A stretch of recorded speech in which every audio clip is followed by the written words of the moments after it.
Today I'm going to show you the ancient Roman necropolis, situated in the town of Szentpéter, 15 kilometers west of Celje.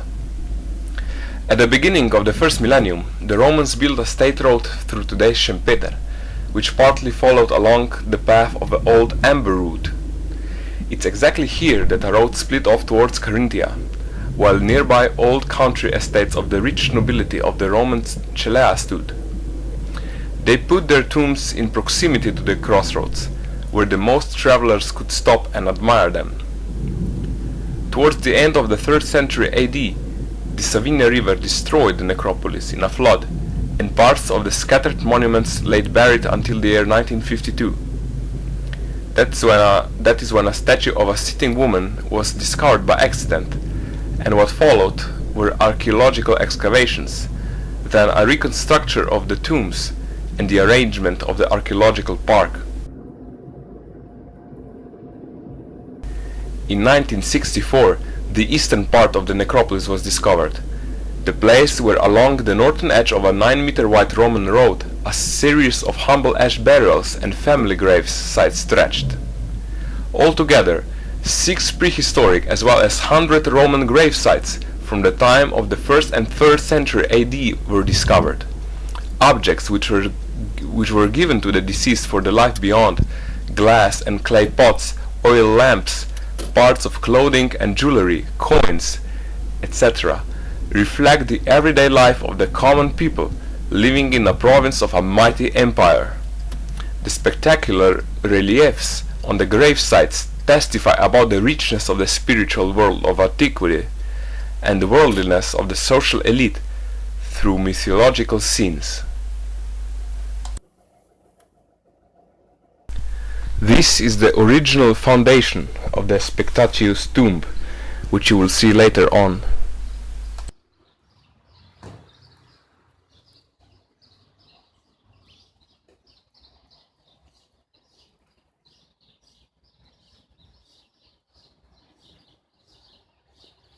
Here we can see a pillar and some ashtrays holding the ash of the deceased.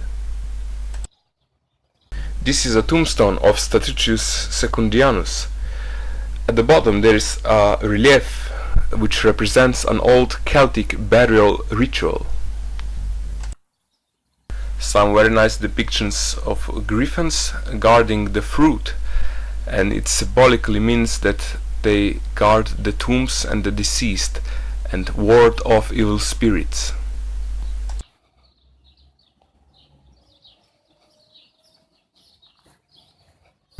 The Spectatius tomb is 8 meters high and is the highest tomb in Szentpéter. Gaius Spectatius Vinitus, mayor of Celje, had a tomb constructed for himself, his son and probably his wife too. Many reliefs adorn the tomb, each telling its own story. The bottom reliefs depict the story of Iphigenia. Motifs of 4 seasons and images of the twins Castor and Pollux depicted in the corner reliefs supplement the rich decoration of the ash container. The tympanum depicts a struggle among animals and holds a tablet where names of the buried are inscribed. Under the roof of the tomb, statues of the 3 family members are displayed. On the top of the roof, a head of Medusa is facing forward, guarding the resting place of the dead.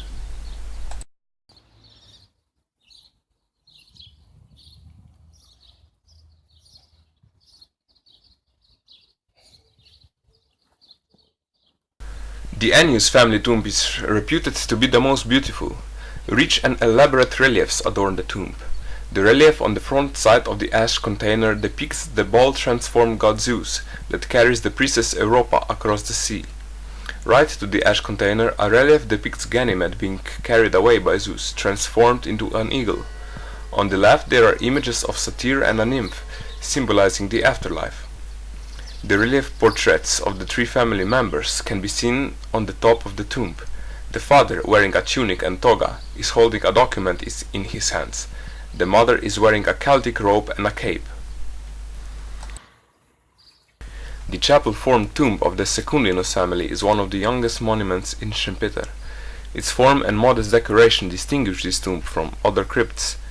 The portraits above the inscription used to show Gaius, his wife, and their 12-year-old nephew. However, only the left side of the portrait remained intact, and the image of the man is only partly preserved. Different kind and position of inscriptions prove that some family members' names were inscribed later.